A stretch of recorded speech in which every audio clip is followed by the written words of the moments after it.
Cole Palmer's Chelsea promise revealed after one-word message as Reece James raises key question. Chelsea managed to beat Morecambe in the third round of the FA Cup, without Enzo Maresca needing to call on Cole Palmer from the substitutes bench at Stamford Bridge. Tosin has revealed that Cole Palmer promised him 2 pairs of trainers if he scored twice in Chelsea's FA Cup third-round tie against Morecambe. 15 minutes into the match, the central defender came close to a goal after heading a corner onto the crossbar from inside the 6-yard box. Christopher and KUNKU saw a penalty saved soon after, as it seemed like the Blues would never find a breakthrough. However, Tosin opened the scoring 6 minutes before half-time with a deflected strike from the edge of the penalty area after indulging the Stamford Bridge crowd, urging him to shoot. That effort only emboldened those in the stands, with Tosin then encouraged to go again at every opportunity. After receiving the ball again, this time even further out, the 27-year-old barely heard the cries from those around him before taking aim and dragging that shot just wide of the far post. That, though, did not deter the defender. After KUNKU had doubled the lead in the second half, another opportunity presented itself to Tosin. Renato Vega dummied a pass inside from Tariq George to let it run toward his teammate, who again took a touch to set the ball out in front of him before whipping the ball into the back of the net without needing a deflection this time. After the match, Reece James summed up the surprise those inside Stamford Bridge felt by tagging Tosin in an Instagram story post and asking, "Since when could you shoot?" Cole Palmer also took a photo of his teammate holding the Player of the Match award inside the home dressing room. "Abdul," Palmer captioned the post before punctuating it with a clapping hands emoji and a face with tears of joy emoji. Tosin later posted on his Instagram story, "Cole Palmer promised me 2 pairs of trainers if I scored 2 goals yesterday. I won't even say what he promised if I scored 3 inches. Victor OSIMHEN talks. Christopher and KUNKU option. Arsenal, given January striker transfer verdict, Arsenal were knocked out of the FA Cup on Sunday.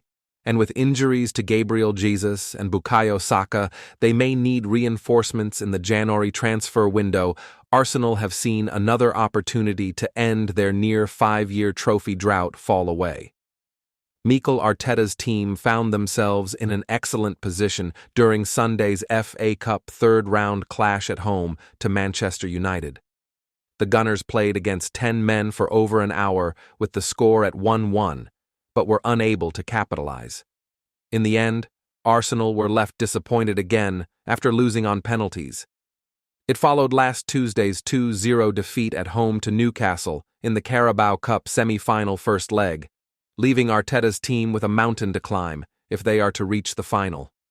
Meanwhile, Arsenal remain 6 points behind Premier League leaders Liverpool in the title race, having also played a game more than Arne Slot's side. So who should the Gunners sign to help end their long wait for silverware success? Writers at Football.London have had their say below. ISAK. Alexander ISAK would be the dream signing. The Newcastle striker has Premier League experience, and at 24, he is only likely to get better. The Swedish forward is unlikely to get anywhere near the numbers Erling Haaland has got for Manchester City in previous seasons, but that may not matter if the Gunners can rediscover their defensive solidity. Victor Gyökeres would be an excellent alternative, but his experience is outside of the Premier League. It's likely that he would be a success in the top flight, but it feels less of a guarantee than ISAK. It feels like Arsenal are being patient for ISAK, having not signed a striker in the summer. Abandoning that plan at this stage wouldn't make sense, even if the Gunners are currently struggling. Joe Doyle. I think the ideal decision would be to bring in a new striker. The Gunners haven't been great in front of goal this season, even before Gabriel Jesus' injury. But it's difficult to see a big move happening and having the sort of instant impact required unless they really spend big. And probably overpay. Alexander ISAK would probably have the easiest adaptation of all those linked, but they're not going to pay £150 million to sign him.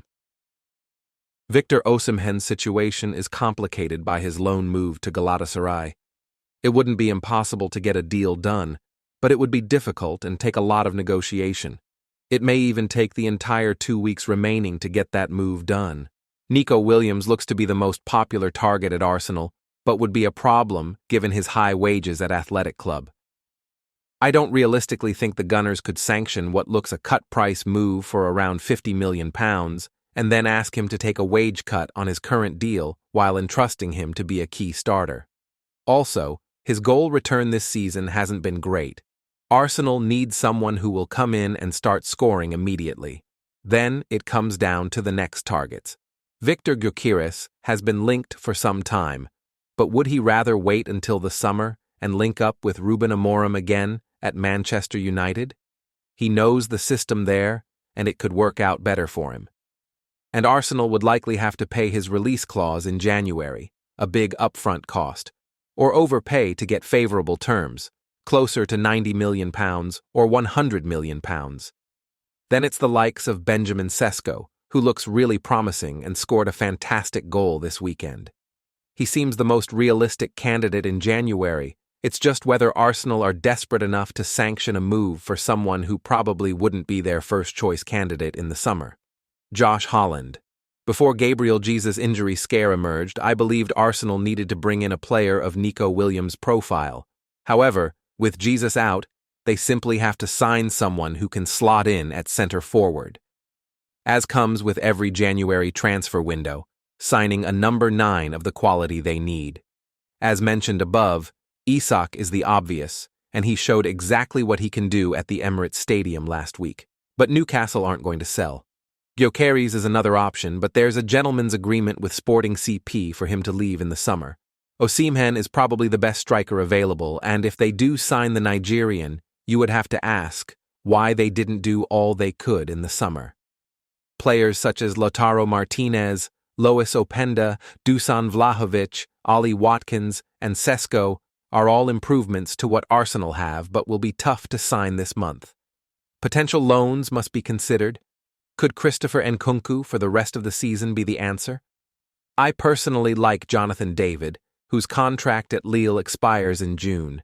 He wouldn't cost loads and, like many others on this list, has been on the club's radar for some time. Jack Flintham. Sometimes the solution in the transfer market is obvious, and so obvious that it must be explored. That said, obvious solution is to go full throttle for Alexander Isak. Yes, Newcastle's valuation of the striker is high, and if reports are to be believed, it could be as high as £150 million. However, the Gunners have the lure of regular Champions League football, a Premier League title race, and the potential to increase his wages. Yes, Newcastle's valuation of the striker is high, and if reports are to be believed, it could be as high as £150 million. However, the Gunners have the lure of regular Champions League football, a Premier League title race, and the potential to increase his wages.